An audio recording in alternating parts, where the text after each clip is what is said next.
In Minneapolis tonight, tensions are high as 4 police officers have been fired after a man was pinned to the ground and died.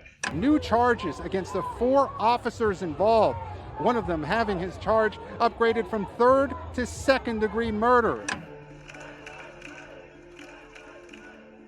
365 days ago, our world's changed. George Floyd's murder was watched by millions, and they marched for months demanding change.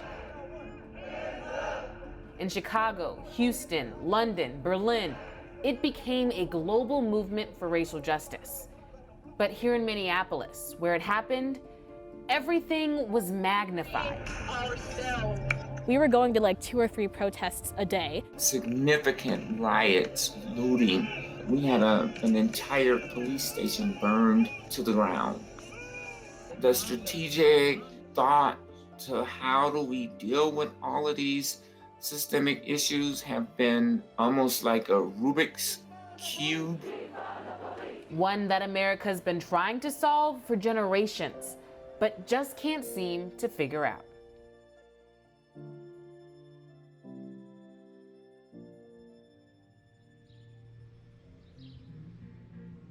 I would say the first, week after the square was made and dubbed a square, the fist was put up, and this just became a landmark. So it was no longer 38th in Chicago, but it became George Floyd Square.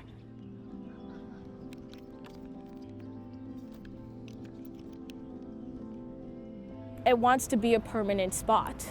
This isn't just a moment. This isn't just something that's going to be here for a year or 2 years after George Floyd's death, but the community wants there to be some form of permanence to this space, and it wants George Floyd's life and all of the other people that have been killed by police brutality, they want their lives to be remembered.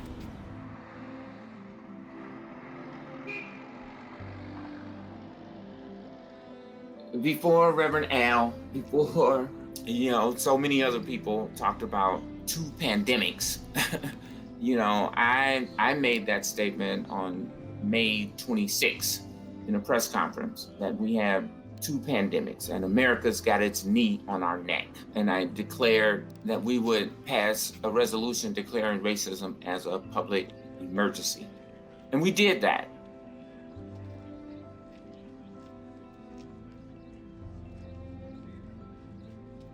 This past year, do you know, in the city of Minneapolis, we lost our director of community planning.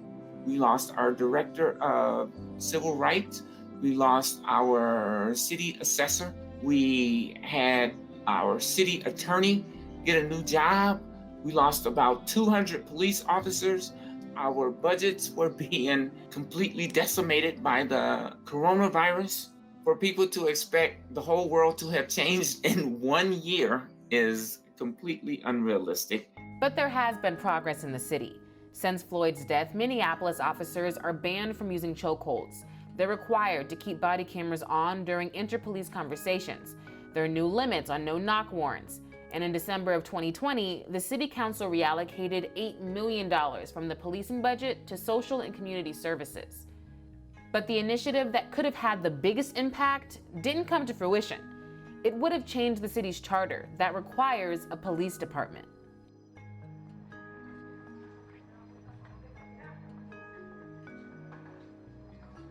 Along with a couple of my colleagues, Councilmember Cunningham and Councilmember Schrader, I've proposed an amendment to the charter that would change that, that would replace the police department with a new Department of Public Safety.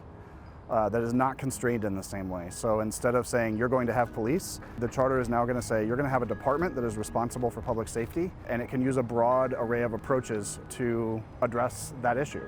Within the Office of Public Safety would exist an armed police response. And instead of having a police chief, we would have a commissioner of public safety. It would sort of bring and consolidate all of our public safety initiatives that are happening throughout the city. So instead of a very police-centric notion of what public safety is, we get to really think about what's the best response for each call. How do we want to be responding as a city when somebody calls us with this kind of emergency or this kind of emergency?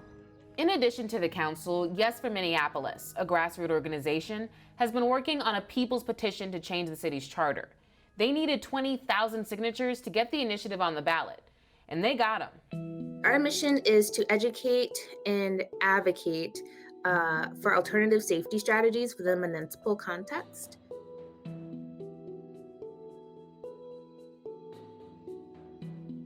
We're changing the charter to replace language that was passed by voters 60 years ago and creating this new Department of Public Safety. It feels like a really big step to being able to do that. And it's like twofold in the sense that this path is to make our voices heard. And so we're doing that by moving the People's Petition, which we have done and exceeded. There are still a few more things that would need to happen before everything's official, but it's moving forward, and change could happen as early as November. But the big question is, will this change in the system actually work? Nobody really knows, but they're willing to try. I don't think that there's any other city in the country right now that is more ready for this change than Minneapolis is. And I think that we are paving the way and setting a blueprint. If we don't have the political courage to actually invest in the alternative strategies we're talking about, we could fail. But what I know for sure is that we can't make these changes with the charter, so we have to make this change. It's like a precondition to the really transformative work ahead of us. I support this measure because it can help to eliminate some of the interactions that end up being deadly, but we have to do that work and address the deep systemic white supremacy in our culture as well.